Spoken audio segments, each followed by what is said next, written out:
Subscribe करें हमारे channel को आसान जिंदगी और इस बेल आइकन को प्रेस करें इसी तरह के और वीडियोस प्राप्त करने के लिए। नमस्कार, मैं शारदा पांडे आसान जिंदगी किस एपिसोड में आपको स्वागत करती हूँ। आज मैं आपको सावन के 4 सोमवार में व्रत करने से क्या क्या फल मिलता है आपको बताऊंगी। सावन के प्रथम सोमवार में व्रत करने से काम में जो अड़चने आती हैं वो दूर हो जाती हैं और जो काम रुके हुए रहते हैं यानी अधूरा काम जो पड़ा रहता है वो पूरा होने लगता है। और जो काम बिगड़े हुए काम यानी जब हम कोई काम करते हैं, कोई कार्य शुरू करते हैं तो बनने से पहले बिगड़ जाता है।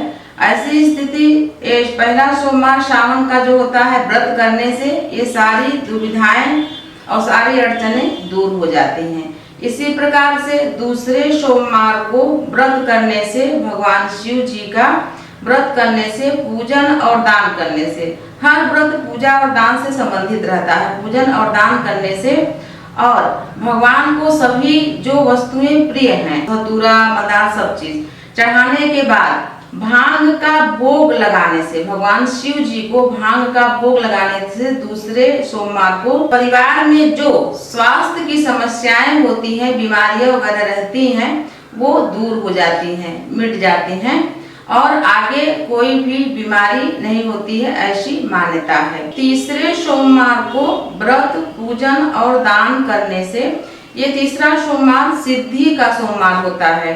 यानी आप किसी प्रकार की अगर सिद्धि प्राप्त करना चाहते हैं, भगवान भोलेनाथ को प्रसन्न करके, खुश करके, तो इन भगवान का मंत्र रुद्राक्ष की माला से विधि पूर्वक भगवान का मंत्र जाप करें और आप किस कामना से जाप कर रहे हैं भगवान शिव को बताएं। तो तीसरे सोमवार को भगवान शिव अति प्रसन्न होते हैं जो भगवान शिव का रुद्राक्ष की माला से जप करके और जो भी कामना हो उनके सामने रखते हैं। इसी प्रकार से मतलब तीसरे सोमवार में बता रही हूँ, पूजा, व्रत और दान के साथ साथ सिद्धि का ये तीसरा सोमवार है। सिद्धि यानी कि अच्छे से नहा धो के आप जिस कामना की सिद्धि कर रहे हैं, भगवान से मांग रहे हैं, उसका जप माला द्वारा करें। 108 या जितना भी आप कर सके उतना करें और भगवान भोलेनाथ से अपनी कामना बताएं, भगवान हमारी इस कामना को पूर्ण करो। चौथे सोमवार का व्रत, पूजन और दान करने से भगवान शिव अति प्रसन्न होते हैं और साधक के जो भी शत्रु होते हैं यानी कि जो बिना वजह तंग करने वाले, परेशान करने वाले शत्रु होते हैं, उनका मतलब नाश होता है, ऐसा शिव पुराण में उल्लेख है।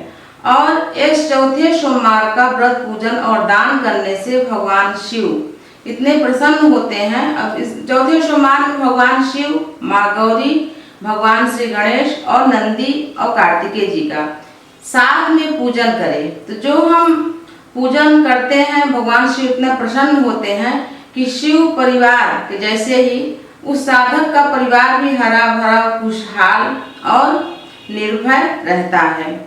इसी प्रकार से भगवान शिव जी का पूजन चौथे सोमवार में करने से इस प्रकार की प्रसन्नता मिलती है और भगवान शिव की तरह वो साधक भी हमेशा आनंद में रहता है।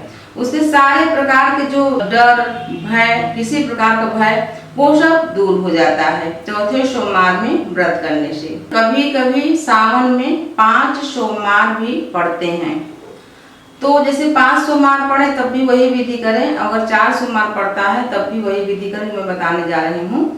जैसे इस वर्ष में 5वां सोमवार पड़ रहा है तो 5वें सोमवार में जैसे कि महिलाएं या कोई पुरुष भी किसी कारणवश पहला, दूसरा, तीसरा या चौथा और कभी कभी जब 4 सोमवार है तो 3 सोमवार तक किसी प्रकार से विघ्न पड़ने से, बाधा आने से पूजा नहीं कर पाए तो अंतिम सोमवार का विधिवत पूजन, व्रत, दान, हवन और भजन और नंदी को भोजन, यानी कि कोई भी जो बैल होता है, सांड होता है, भगवान शिव का नंदी माना जाता है, तो उस दिन यानी अंतिम सोमवार के दिन उनको भोजन, हरी घास वगैरह, कुछ अनाज वगैरह उनको दें, जो इसे खुले घूमते रहते हैं उनको खिलाना चाहिए। और अंतिम सोमवार यानी कि पूरा सोमवार में भगवान के नाम की कजरी गीत, यानी जिसमें शिव, बाकी सब देवी देवता का भी जो नाम आता है वो कजरी गीत, जो कि लोकगीत भी बोलते हैं, वो भी भजन के रूप में ढोल मंजीरा के साथ महिलाओं को और पुरुष भी कजरी गाते हैं, गाना चाहिए। उत्साह से जागरण करना चाहिए। जागरण पूरी रात्रि नहीं किया जाता है, आप 12 बजे तक भी जागरण करें तो काफी होता है, पर्याप्त होता है। कजरी गीत पूरे सावन में गाना चाहिए। पहले तो बहुत होता था, अब तो सब फिल्मी गाना वगैरह करते हैं, लेकिन कजरी गीत बहुत शुभ माना जाता है। वो भी भगवान शिव, माँ पार्वती, भगवान श्री गणेश के नाम के कजरी गीत भी गाना चाहिए। हवन जरूर करना चाहिए अंतिम सोमवार में। तो जो माताएं बहनें बाकी सोमवार का व्रत किसी कारणवश अशुद्ध होने के कारण या कहीं आने जाने के कारण या बीमार होने के कारण नहीं कर पाए हैं, वो अगर 5वां सोमवार है तो 5वां, या 4 सोमवार है तो अंतिम सोमवार, चौथे सोमवार में सारी विधियां निभा दें। तो जो बाकी सोमवार का हम व्रत नहीं कर पाते, उस सब सोमवारों का व्रत हमें अंतिम चौथा या 5वें सोमवार में विधिवत करने से प्राप्त होता है। उसी प्रकार से जब हम पूजन पूर्ण कर लें भगवान जी का, तो पूर्णिमा के दिन यानी रक्षाबंधन के दिन ही सारी जो बेलपत्रियां होती हैं, भगवान का जो फूल होता है और शिवलिंग, जो कि हम अभी पिछले एपिसोड में बताए हैं, मिट्टी का शिवलिंग बना के पूरे सावन में विधिवत पूजन करनी चाहिए। सोमवार के दिन चाहे तो अभिषेक करें, चाहे तो आप रोज अभिषेक कर सकते हैं। तो उन शिवलिंग को, मिट्टी के शिवलिंग या जिस भी चीज का शिवलिंग आप बनाए, शिवलिंग शिव पुराण के अनुसार हर अलग अलग मनोकामना के लिए अलग अलग वस्तु से शिवलिंग बनाई जाती है, अलग अलग चीजों से शिवलिंग बनाई जाती है। तो आप जो भी शिवलिंग स्थापना करे हैं दिन रहते, यानी कि कभी कभी क्या होता है कि घर में कोई नहीं है तो रात्रि को विसर्जन करते हैं, तो इसमें लक्ष्मी की हानि होती है। अगर हम कोई भी पूजन का सामग्री, सत्यनारायण हो, वैभव लक्ष्मी, कोई भी पूजन की सामग्री अगर हम रात्रि में विसर्जन करते हैं तो लक्ष्मी नाराज होती है। इसीलिए सूर्य डूबने से कम 1 से 2 घंटा पहले ही विसर्जन करना चाहिए। विसर्जन की विधि भी बहुत ही आसान है, मैं आपको इस विसर्जन की विधि बता देती हूँ। कि सारे सामान को ले जाकर नदी या तालाब में विसर्जन कर देना चाहिए। तो मैं आपको 5 सोमवार का व्रत का विधि, यानी कि अलग अलग सोमवार में व्रत करने से क्या मिलता है। वैसे जो साधक हैं, ये तो प्रमाणिक है कि ये मिलता है, लेकिन जो साधक हैं वो अपनी मनोकामना भी शिव पार्वती के सामने समक्ष रख सकते हैं कि देवता हमारी ये परेशानी नहीं है, हमारी ये परेशानी है, कृपा करके हमारी इस परेशानी को दूर करें। आप अपनी समस्या शिव पार्वती के सामने रख के और पूजन कर सकते हैं। तो आगे भी मैं आपको ऐसे ही पूजा, व्रत, विधि, दान बताऊंगी। आप हमारे साथ बने रहिए, देखते रहिए आसान जिंदगी। तब तक के लिए नमस्कार।